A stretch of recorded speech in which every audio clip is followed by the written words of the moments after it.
All right. Alrighty. So we have these head studs that we're going to use. We're not going to be using these nifty, nice ARP bolts. ARP ones. We have these that are made in China. So these. I'm kind of worried about these. We're gonna be. Why worry? Because it's coming in a white box. Because we're gonna be boosting this thing. We don't even know what the. Yeah. Oh, too late. I already punched it through. But they are very similar. Look at that thing. They're so close. Look at that. Wow, they are very close to the. They did it an exactamundo.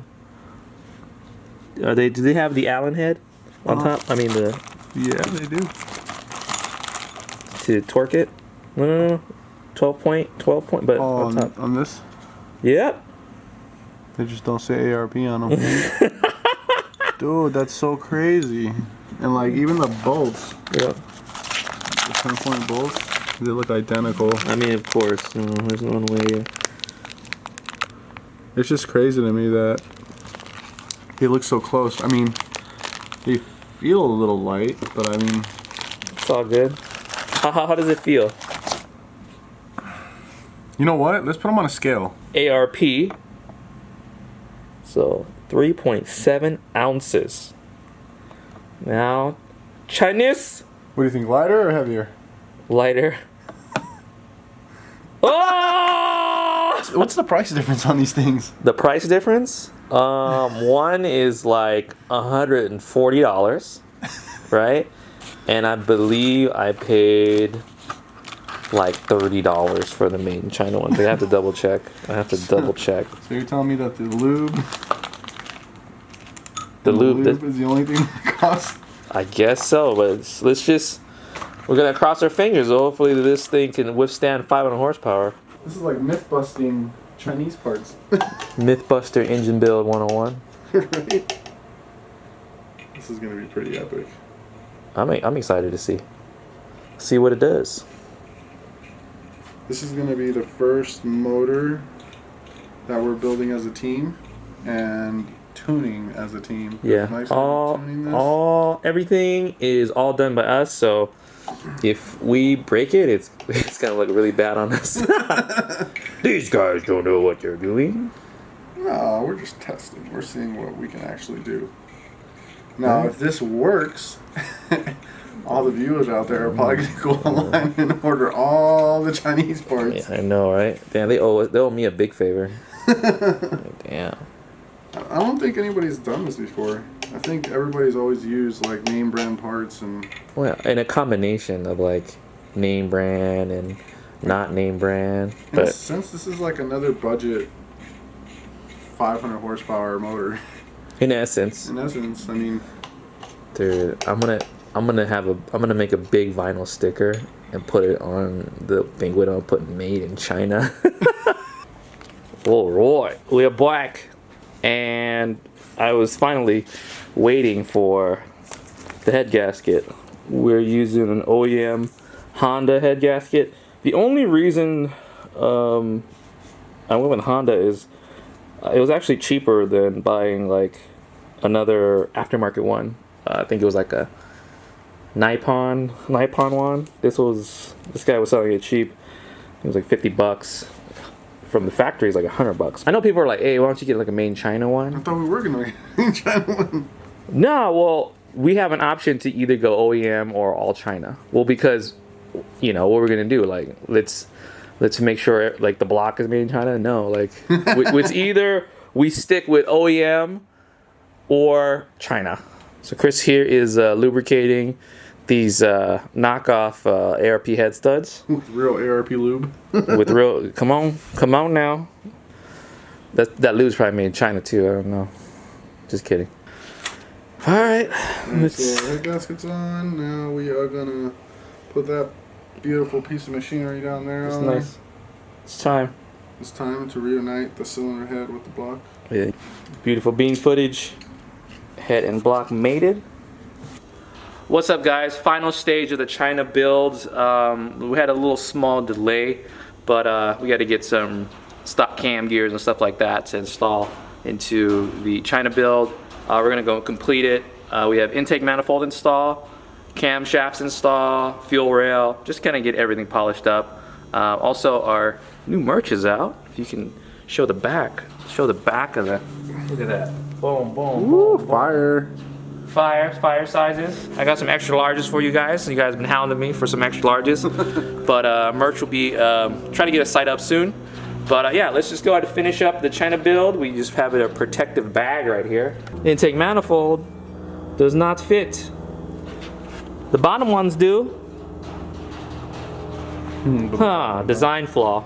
Right. But yeah, what can you expect from China? You know what I'm saying? They're just gonna forget to machine the top half. Half the price. Yeah, I guess so. You got to pay the other premium if you want a full functioning intake manifold. We have these extended studs that we're gonna go ahead and install. Yeah, we're gonna remove the studs, and we have these bad boys here that Chris is going to put stock cam gears on. Yeah, we have these notorious AEM ones that slip, and they had, for some odd reason, there's like chickmunk gnawing on them, each cam gear. So, no to AEM, and we're gonna go with OEM. OEM. There you go. Chris using a drop of Loctite. Well, these never will come off. These never will come off. At least that's the hope. So of course using the OEM cam gear and OEM. I should put a little lube in that thing, but it doesn't spin. I think it'll slide right in there. Yeah, slide perfect. Right I have trouble sometimes putting these things on. Okay. All right, we're installing the timing belt, and this is how you time it. You can see the little mark that says up on the cam gears.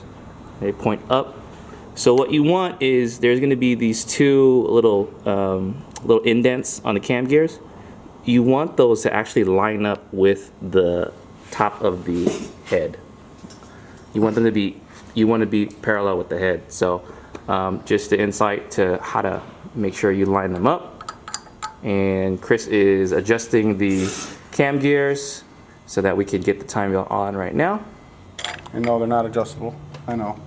Oh, you guys are gonna be hating on us for not putting adjustable cam gears on here. Top dead center markers for the block, for the bottom end. And then what I like to do is just to make sure it's on the right stroke, I put the dipstick in the spark plug hole. Obviously you don't have to have a spark plug in there.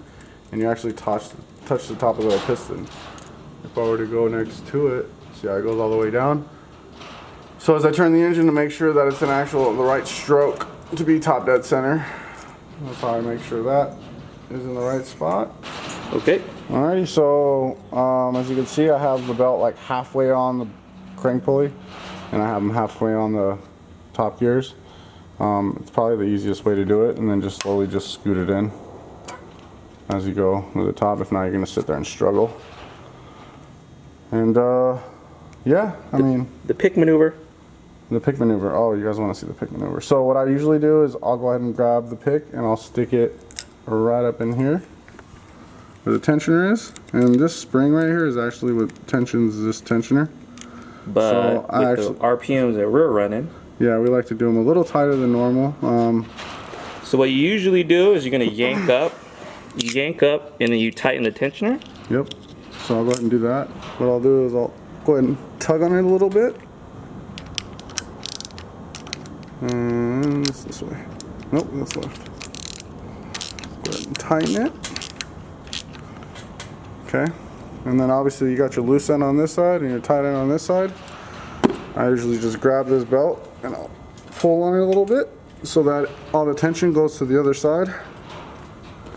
And then I go ahead and grab this tensioner again and I go ahead and crack it loose, but I actually hold it a little bit, you know, a little tight. Tension? Yep. So I'll loosen it. And I'm not going super hard because if you go too hard, you'll get this weird belt line, which you'll know that'll tell you that it's too tight. So now I'll touch the belt. Now both belts are nice and tight, and then you're ready to go. Okay. So we have the even knockoff fuel rail. You know where this came from. If you guys don't know, there should be an AM sticker right here, but. Yeah. With the China build, we want to give a shout out to our sponsor, Max Speeding Rods. that is actually the one who donated the rods, and they also hooked us up with a new Chinese turbo. So this is, guys, this is the eBay Chinese turbo company. So we got sponsored by the eBay Chinese turbo company. Awesome. We did 11.3s with the Pink Widow with the Chinese turbo, eBay turbo kit, and yeah, it goes to show you guys, with our Pink Widow went what, $1,900 and some change. We did 11.3, and the turbo gets the job done, guys. I'm telling you. So we want to give a shout out to our sponsors, Max Speeding Rods. They're going to be linked down below if you want the Chinese turbos, and also the rods that we use as well. So yeah, we're going to go ahead and install the manifold and our new, what is that, turbo. GT35? Yeah, GT35. GT35 82. R. I also, on our, installing it in our intake manifold, I also have a set of, these are 2200cc injectors. You guys can't tell, one is real and one is fake. The one on the left is real and the one on the right is from China.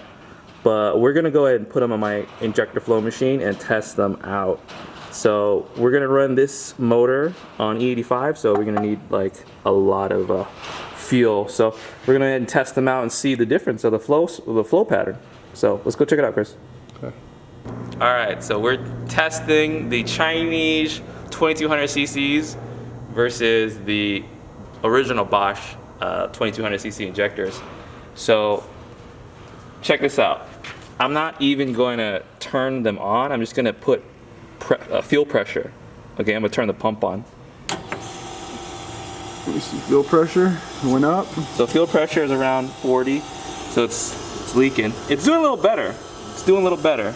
It was spitting out before, right? So now, what I'm going to do is I'm going to actually test them.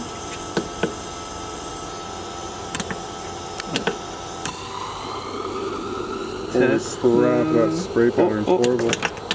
There we go. See how it's still spraying? The test is over. It's still spraying out the nozzle. Unbelievable. Okay. So the fuel pressure is just spraying out the fuel. This one's off. They're not on. Look at the pattern too. The spray pattern. So let's see. Let's do a test here. Do another test.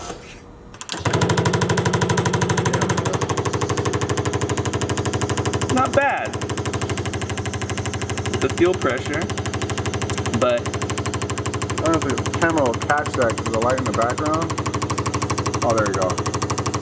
You see the spray pattern? But you see the drips. Do you see the drips? Like it how builds up.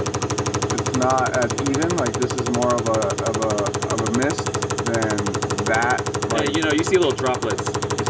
You see the droplets like just drop. So, yeah, Chinese ones. We just tested them. That's not good. not great. We don't want to do that one. So, yeah, little droplets. That is not good.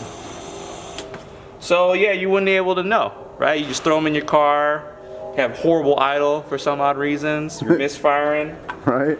Air fuel ratio's off, and this is why. So, yeah. So no to Chinese injectors. No to Chinese injectors, guys. Well, these knockoff Bosch ones, anyway. So, yeah.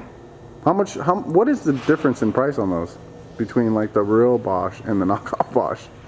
I'll tell you the price difference versus ID 2000s. Okay, so ID 2000s, they're gonna be what? 800? Yeah. A grand? About 850. So it's probably 10 times more expensive for ID. Jeez. So you're telling me those injectors are like what, 200 bucks, 300 bucks? Per injector from ID. But the Chinese ones are like $20, $25. Oh, wow. So hopefully maybe we get a good set to run. These look pretty beat, but What is it, like a hit or miss with these injectors? I don't know. I have 4 other ones. Let's go check. Let's You go want to test try them. all those too? Let's go test What them. if we just put all 4 of them on each chamber? We watch them all drip. Yeah, we could. Let's do it. All right. These are another Chinese set of injectors. They look, the body style looks similar to something that you'd see in like a FIC. I believe these are for like a domestic car, like the shell of it. But these are 1400 cc's. With the limitations, we're probably gonna go for what, like 600 horsepower on E85. So these would be plenty, 1400 cc's. So I hooked 2 of them up on the flow bench, not flow bench, but injector flow bench. See, those are the same ones. Okay, so first we're gonna turn on the fuel pump. As you can see, nothing is leaking. No leaks? No leakage. We're gonna test the stream. You can see right here.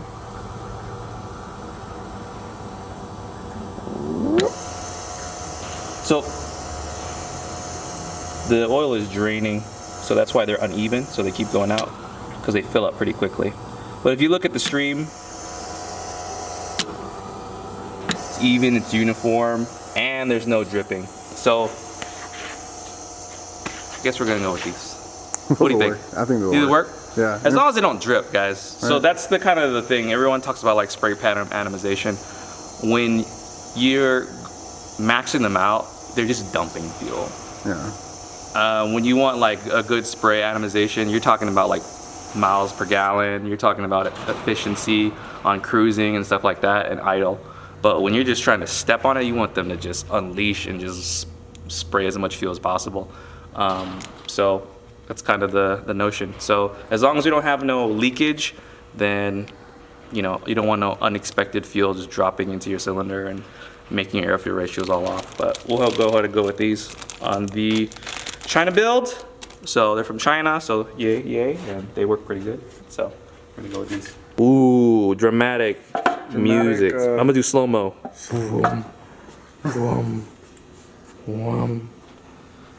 Dramatic slow-mo footage. Dang, guys. This is a 500 horsepower motor right there. Cool. Locomotive built, baby.